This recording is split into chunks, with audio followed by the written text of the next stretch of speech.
Hi dear friends, मैं Rahul sir आप सभी का स्वागत करता हूं आपके अपने चैनल जीके स्टडीज़ पर। आइए आज के क्लास में हम लोग देखेंगे सीटेट 2026 जो 28 फरवरी को होनी है, उसमें मैं 2011 से लेकर 2024 तक कैसे प्रश्न पूछे गए हैं, इसमें आप टैग वर्ड कैसे पकड़ेंगे, तुक्का कैसे मारेंगे और 15 से 20 दिन पढ़कर आप चाहे पेपर 1 हो या 2 हो 120 अंक कैसे करेंगे।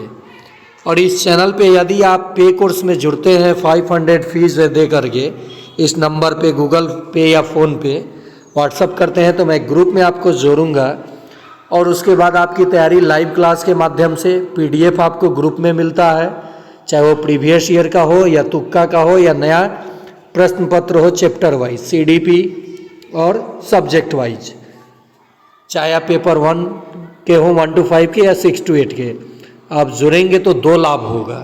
एक तो आपको पीडीएफ सहित कंटेंट जो एग्ज़ाम में आता है और साथ ही साथ यही फी में मैं आपको TRD 4 BPSC AEDO Bihar SSC की तैयारी करा दूंगा। चलिए हम लोग बिना देरी किए हुए शुरू करते हैं 2024 के प्रश्न पत्रों के साथ और 2024 में किस तरह से प्रश्न पूछे गए और इसमें आप तुक्का कैसे लगाएंगे, किस तरह से ऑप्शन का चुनाव करेंगे ताकि आप उत्तीर्ण हो सकें और अच्छा अंक पा सकें। पहला प्रश्न है, जौहर से संबंधित निम्नलिखित में से कौन सा एक कथन सही है? सही उत्तर आपको चुनना है। तो यह समुदाय आधारित वर्षा जल संचयन प्रणाली है। इसका पहला ही ऑप्शन बिल्कुल सही हो जाएगा। यदि आप अभी तक चैनल को सब्सक्राइब नहीं किए हैं तो सब्सक्राइब करके बेल आइकन प्रेस करके ऑल पे आप क्लिक कर दें, ठीक है। चलिए दूसरा प्रश्न है, निम्नलिखित में से कौन सा रणनीति भोजन थीम को पढ़ाते समय पूछताछ को बढ़ावा देती है? तो 62 का सही जवाब हो जाएगा आप लोगों के लिए ऑप्शन नंबर 3, छात्रों से उनके परिवार के सदस्यों की खाने की पसंद का पता लगाने के लिए कहना। ये बिल्कुल सही हो जाएगा 3 नंबर ऑप्शन। चलिए अब हम लोग 63 नंबर प्रश्न की ओर बढ़ते हैं और 63 नंबर प्रश्न क्या कहता है, हिंदी और इंग्लिश आप दोनों में देख सकते हैं। तो देखिए 63 नंबर प्रश्न है, एक ईवीएस शिक्षिका अपने छात्रों से सोचने और जवाब देने के लिए कहती है कि हम सर्दियों के दौरान उन्हीं कपड़ों में क्यों सहज महसूस करते हैं। इस तरह का प्रश्न है। तो 63 का अभिसारी प्रश्न या विश्लेषणात्मक प्रश्न या काल्पनिक प्रश्न या तथ्यात्मक प्रश्न। तो देखिए बड़ा ऑप्शन सही ऑप्शन। जब आपको एग्जैक्ट उत्तर पता नहीं हो, एग्जैक्ट अगर आपको उत्तर पता नहीं हो तो बड़े ऑप्शन के साथ जाइएगा, 90% चांस होता है कि वो उत्तर आपका सही हो जाए। अगला प्रश्न 64 नंबर देखते हैं। 64 नंबर प्रश्न है आप लोगों के लिए, NCERT की EVS पाठ्य पुस्तक के एक अध्याय में वाहिदा का प्रिज्म और नौसेना में डॉक्टर के रूप में अनेक अनुभव का वर्णन है। इसे शामिल करने के क्या कारण हैं? तो 64 का सही जवाब हो जाएगा आप लोगों के लिए, आप देख सकते हैं बी, यानी उसकी कहानी सशस्त्र बलों में एक चिकित्सा अधिकारी के जीवन की एक झलक देती है। ऑप्शन ए, उनका अनुभव लैंगिक रूढ़ियों को चुनौती देता है। तो ए और बी, तो देखिए कौन कौन ऑप्शन कट गया, इसमें ए नहीं है, इसमें ए नहीं है। अब आगे देखते हैं आप लोगों के लिए कि आगे क्या सही है। यह समझना कि प्रिज्म 7 रंगों को दर्शाता है, यहाँ पे कोई, ये तो सी वाला ऑप्शन कट गया, यानी डी है 4 नंबर ऑप्शन हो जाएगा, ए बी और डी। उसके सामने आने वाली कठिनाई और उनके निपटने के तरीके समझाना। चलिए अगला प्रश्न देख सकते हैं आप लोग। अगला प्रश्न है 65 नंबर। तो इसका 65 नंबर जो प्रश्न है, कक्षा 3 के ईवीएस शिक्षक एलेक्स ने हम चीज़ें कैसे बनाते हैं थीम की शुरुआत करते हुए अपने छात्रों को कागज़ की रंगीन पट्टियों को काटने और पट्टियों को चटाई बनाने में मदद की। एक सुंदर चटाई बनाने के लिए किनारों को एक साथ चिपकाया जाता है। निम्नलिखित में से किस उद्देश्य से एलेक्स को अपने छात्रों को ध्यान केंद्रित करने में मदद करनी चाहिए? तो 65 का सही उत्तर हो जाएगा ए, बी और डी, यानी रंग पैटर्न के बारे में सीखना और सौंदर्य बोध विकसित करना। इस गतिविधि को बुनकरों द्वारा की जाने वाली बुनाई से संबंधित करना और आकर्षक रंगों के पेपर चुनना और स्ट्रिप्स को पूरा तरह से काटना सीखना। तो इसका सही जवाब हो जाएगा ए, बी और डी। तो जब इसका सही जवाब ए, बी और डी हुआ तो इसका ए, बी, डी पहले ही ऑप्शन में दिया गया है। अगला प्रश्न, ये इंग्लिश और हिंदी दोनों में आप देख सकते हैं। प्रीवियस ईयर का जो भी प्रश्न पत्र मैं लाऊंगा दोनों ही लैंग्वेज में लाऊंगा, और आप पे कोर्स में जुड़ना चाहते हैं तो महज 500 में आपको 2 लाभ मिलेगा। एक तो सीटेट 100% तैयारी, साथ ही साथ बीपीएससी टीआरई 4 की तैयारी। ठीक है, चलिए आगे देखते हैं 66 नंबर प्रश्न। प्रत्येक परिवार के सदस्यों की संख्या और पानी की अनुमानित मात्रा की खपत का पता लगाने के लिए छात्र अपने घर और पड़ोस में एक सर्वेक्षण करते हैं। इस गतिविधि के माध्यम से कौन से कौशल और प्रक्रियाएं विकसित की जाती है? तो 66 का सही जवाब हो जाएगा ऑप्शन 2, पूछताछ, परिणाम निकालना और अभिव्यक्ति। अगला प्रश्न 67 नंबर देख सकते हैं आप लोग। डॉक्टर मरीजों से मलेरिया की पहचान के लिए खून की जांच कराने के लिए निर्देशित करते हैं। खून की जांच से उसमें उपस्थित हेमोग्लोबिन का पता चलेगा, उसमें उपस्थित लौह तत्व की मात्रा का पता चलेगा, गलत है। उसमें मादा मच्छर के अंडों की उपस्थिति का पता चलेगा, गलत है। उसमें उपस्थित जीवाणुओं का पता चलेगा, ये सही है। चलिए आप लोग 1 नंबर प्रश्न का उत्तर देंगे, मलेरिया किस मच्छर के काटने से होता है? मलेरिया किस मच्छर के काटने से होता है? ऑप्शन ए है मादा एडिज, मादा एडिज। ऑप्शन बी है मादा एनाफिलीज, मादा एनाफिलीज। ये आपका दोनों ऑप्शन है, आप लोग जवाब देंगे। 68 नंबर प्रश्न कहता है 68 मधुमक्खियों के छत्तों के बारे में नीचे दिए गए कथनों पर विचार कीजिए। तो इस कथन में 68 नंबर में ए और डी मुझे सही दिख रहा है। मधुमक्खियाँ शहद के छत्तों में रहती हैं। हर छत्ते में एक रानी मक्खी होती है जो अंडा देती है, बिल्कुल सही है। प्रत्येक छत्ते में एक ही रानी मक्खी होती है। और श्रमिक मक्खी शहद के लिए रस की खोज के लिए लीची के फूलों की चारों ओर चक्कर लगाते हैं। यानी अक्टूबर और नवंबर माह जो होता है, अक्टूबर नवंबर माह, इसमें मधुमक्खी पालन के लिए सही समय माना गया है, क्योंकि लीची का फूल, चाहे ये भौरे जब होते हैं और इनको शहद मिलता है तो ये नृत्य करते हैं। और प्रत्येक छत्ते में एक ही रानी मक्खी होती है जो अंडा देने का काम करती है। तो इस प्रश्न का सही जवाब हो जाएगा ऑप्शन नंबर 4। चलिए 69 नंबर प्रश्न देखते हैं।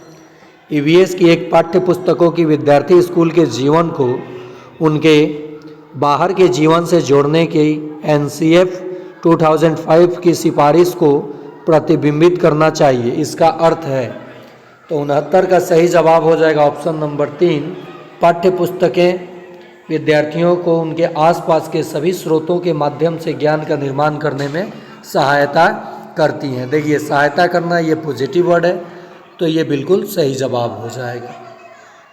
70 नंबर प्रश्न देखते हैं। पक्षियों का अध्ययन करने वालों ने यह प्रेक्षण किया है कि पक्षियों की एक विशेष प्रजाति में नर पक्षी अपने अपने घोंसले बनाते हैं। मादा पक्षी उन सभी घोंसलों को देखती है, उनमें से उसे जो सबसे अच्छा लगता है उसी में वह अंडा देने का निश्चय करती है। इस पक्षी का नाम है। तो देखिए मैं टॉपिक वाइज भी आपको पर्यावरण और सीडीपी में क्या क्या पढ़ना है ये चीज़ें बिल्कुल चैप्टर वाइज भी कराऊंगा, पहले प्रीवियस तब चैप्टर वाइज, और तुक्का के साथ टैग वर्ड के साथ। इसलिए मैं रिक्वेस्ट करूंगा, ठीक है आप ग्रुप में नहीं जुड़ना चाहते हैं तो चैनल को सब्सक्राइब कर लें कम से कम, और बेल आइकन प्रेस कर लें, आपको बहुत लाभ होगा इस चैनल के माध्यम से। क्योंकि मैं खुद सीटेट पेपर 1 to 5 क्वालिफाई हूँ, और 1 to 5 के लिए पेपर 1 और पेपर 2 भी क्वालिफाई हूँ। महज कैसे मैंने तैयारी किया, कैसे क्वालिफाई किया, आपको सब बताऊँगा, शेयर करूँगा। तो ये दर्जन चिड़िया का काम है। किसका काम है? दर्जन चिड़िया का। चलिए आगे देखते हैं 71 नंबर प्रश्न। निम्नलिखित कथन ए और कथन बी को ध्यान से पढ़ें तथा सही विकल्प का चुनाव करें। लगभग 4700 वर्ष पूर्व सिंधु तथा इसकी सहायक नदियों के किनारे कुछ आरंभिक नगर फले फूले, बिल्कुल सही है। गंगा तथा इसकी सहायक नदियों के किनारे नगरों का विकास लगभग 1500 वर्ष पूर्व हुआ, ये भी सही है। इसको आप लोग स्टार मार्क कर लीजिए। मेरे अकॉर्डिंग यहाँ पे दोनों ही कथन सही है, लेकिन आप लोग देख लीजिएगा सर्च करके। निम्नलिखित में से कौन बाल केंद्रित रणनीतियों को सबसे अच्छा दर्शाता है? तो 72 का सही जवाब हो जाएगा ए और डी, चर्चा और सर्वेक्षण। तो इसका सही जवाब हो जाएगा ए और डी। सबसे अच्छे की बात कही थी ना। चलिए 73 नंबर पोचमपल्ली आ गया। मधुबनी पेंटिंग पूछा जा सकता है, घरों के बारे में पूछा जा सकता है, बांस का घर, पत्थर का घर, मिट्टी का घर। आप इन सभी कॉन्सेप्ट को समझने के लिए, अब वन लाइनर क्वेश्चन एग्जामिनर नहीं पूछ रहा है, आपको थॉरो नॉलेज होना ही चाहिए। चलिए प्रश्न है कि पोचमपल्ली खूबसूरत डिजाइन की चमकदार रंगों की साड़ियों और विशेष प्रकार की बुनाई जिसे पोचमपल्ली ही कहते हैं के लिए विख्यात जिला है। यह निम्नलिखित में से किसका भाग है? तो तेलंगाना का भाग है। पोचमपल्ली तेलंगाना में फेमस है। चलिए आगे देखते हैं प्रश्न नंबर 74। सीमा एक ईवीएस शिक्षिका ने अपने छात्रों के लिए चिड़ियाघर एक क्षेत्र भ्रमण का आयोजन किया। निम्नलिखित में से कौन चिड़ियाघर की यात्रा के सबसे उपयुक्त उद्देश्य हैं? जब भी कहीं हम लोग भ्रमण करते हैं तो कोई ना कोई उद्देश्य होना चाहिए। तो हमारे लिए सबसे अच्छा इसमें उद्देश्य जानवरों से संबंधित अवधारणाओं को जोड़ना, प्रक्रिया कौशल को बढ़ावा देना, चिड़ियाघर के छात्रों को सीखने का आकलन करना। तो BCD, BCD। तो देखिए किस ऑप्शन में? 2 नंबर ऑप्शन में ये है। चिड़ियाघर के जानवरों का नाम याद करना। नाम किस लिए याद करेंगे? बच्चे अपने इन्वायरमेंट में जानवरों को देख करके किताबों में नाम जानते हैं। 75 नंबर प्रश्न देखेंगे हम लोग। एक ईवीएस शिक्षिका ने अपने छात्रों को जानवरों के बारे में पढ़ाया और उन्हें निम्नलिखित कार्य करने के लिए कहा। ठीक है, तो 75 का सही जवाब हो जाएगा कौन कौन से कार्य करने को इन्होंने कहा। तो आसपास के विभिन्न जानवरों के नाम लिखिए और अवलोकन के आधार पर जानवरों को श्रेणियों में वर्गीकृत करो।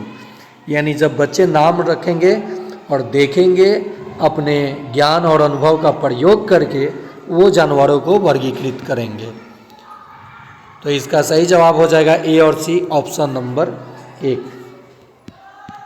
देखिए नेक्स्ट है, हरियाणा के सीमावर्ती राज्य हैं। तो 76 देखिए, एक आपसे प्रश्न पूछेगा ही लोकेशन आधारित। तो हरियाणा के हिमाचल प्रदेश है, राजस्थान है, उत्तर प्रदेश है, ये बिल्कुल सही जवाब हो जाएगा। 77 आप देख सकते हैं, कथन ए और उसका जो व्याख्या है आर। रेशम की कीड़ा अपनी मादा को उसकी गंध से कई किलोमीटर दूर से पहचान लेता है, बिल्कुल सही। कुछ मादा कीड़े फेरोमोन्स छोड़ते हैं जिससे गंध को नर कीड़े पहचान लेते हैं। तो ए और आर ये बिल्कुल दोनों के दोनों सही हैं और आर ए की सही व्याख्या करता है। 78 आप देख सकते हैं, निम्नलिखित कथनों को ध्यान से पढ़िए। ईवीएस पाठ्यक्रम को 6 थीमों में बांटा गया है। पानी, आपसी संबंध, भोजन, यातायात, आवास, वस्तुएं कैसे कार्य करती हैं। ईवीएस के थीम बच्चों के जीवन के बहुत करीब है। तो ये दोनों के दोनों कथन सही है, कथन 1 और कथन 2 दोनों सही हैं। 79 हम लोग देखेंगे, जाइलम जल और खनिजों को जड़ों से पौधों के बाकी हिस्सों तक पहुंचाता है, सही है। फ्लोएम भोजन को पत्तियों के से पौधों के विभिन्न भागों में स्थानांतरित करता है, ये भी सही है। तो कथन 1 और कथन 2 सही है। 80 नंबर प्रश्न देखेंगे और मैं आप लोगों से रिक्वेस्ट करूंगा कि अगर चाहते हैं विश्वास के साथ रिजल्ट पाना तो चैनल को निश्चित ही आप सब्सक्राइब करें। मैं आपका विश्वास टूटने नहीं दूंगा। व्यापक मूल्यांकन का अर्थ है एक छात्र का मूल्यांकन करने का समग्र तरीका। जिस तरीके से एक ईवीएस शिक्षक ईवीएस में व्यापक मूल्यांकन के लिए अपने छात्रों का आकलन कर सकता है वह है। तो इस प्रश्न का सही जवाब हो जाएगा 80 नंबर का ऑप्शन 4 पोर्टफोलियो। पोर्टफोलियो से प्रश्न ना आए ऐसा हो ही नहीं सकता है। चलिए 81 नंबर प्रश्न देखते हैं। रवि ने एक गिलास में जल लिया, उसमें उसने एक साबुत नींबू डाल दिया, फिर वह उस गिलास में बहुत सारा नमक डालता है, आधा चम्मच एक बार में। कुछ समय पश्चात उसने पाया कि, तो देखिए डेंसिटी नींबू का कम हो जाएगा पानी से, तो नींबू जल में तैरने लगेगा। ऑप्शन 2 इसका सही जवाब हो जाएगा। जिस वस्तु का घनत्व डेंसिटी पानी के घनत्व से कम होगा वो तैरता है। तो नमक डालने के बाद पानी का घनत्व बढ़ गया और नींबू का घनत्व घट गया, जिसके कारण नींबू पानी के सरफेस पे तैरेगा। पेपर 2 वाले जितने मैथ साइंस सामाजिक विज्ञान वाले हैं सीडीपी के साथ, उसके बाद उनका भी भाषा, आपने कैसे भाषा का चुनाव किया, कैसे फॉर्म भरे, इस पे भी डिपेंडेंट करता है आपका रिजल्ट। निम्नलिखित में से कौन सा समूह प्राथमिक स्तर पर ईवीएस के थीमों को दर्शाता है? तो 82 का सही जवाब हो जाएगा ऑप्शन नंबर 4 आवास, यात्रा, चीज़ें जो हम बनाते हैं और करते हैं। बड़ा ऑप्शन सही ऑप्शन, बड़ा ऑप्शन सही ऑप्शन। अगला प्रश्न 83 नंबर, अल बरूनी के बारे में निम्नलिखित कथनों में से कौन सा कथन सही नहीं है? सही उत्तर चुनें। तो कौन सा कथन सही नहीं है? 83 का जो हमारा उत्तर हो जाएगा वह है ऑप्शन नंबर 3। उसने भारत के उस समय के तालाबों के बारे में कुछ भी नहीं लिखा, बल्कि उन्होंने लिखा था। तो ये तो बिल्कुल ऐसे ही पकड़ा गया आंसर। चलिए 84 देखते हैं। 84 का दोनों के दोनों कथन सही हो जाएंगे। मैं आपको एक तुक्का बता रहा हूँ, जब भी कथन और करनी वाला प्रश्न आए और आपको 100% उत्तर नहीं पता है तो आप दोनों कथन सही है उसके साथ जाइए, लगभग ये सही होता है। उस वस्तु का द्रव्यमान ज्ञात करिए। चलिए, आप चाहते हैं कि छात्र सहपाठी शिक्षण रणनीतियों द्वारा सीखे, आप समूह कैसे बनाएंगे? तो 86 का सही उत्तर हो जाएगा ऑप्शन 3। घड़ीसर से संबंधित निम्नलिखित कथनों में से कौन सा कथन सही है? सही उत्तर चुनें। तो 87 का सही उत्तर हो जाएगा ऑप्शन 2। चलिए 88 देख लीजिए। 88 और 89 और 90 का आप लोग उत्तर देंगे। धन्यवाद।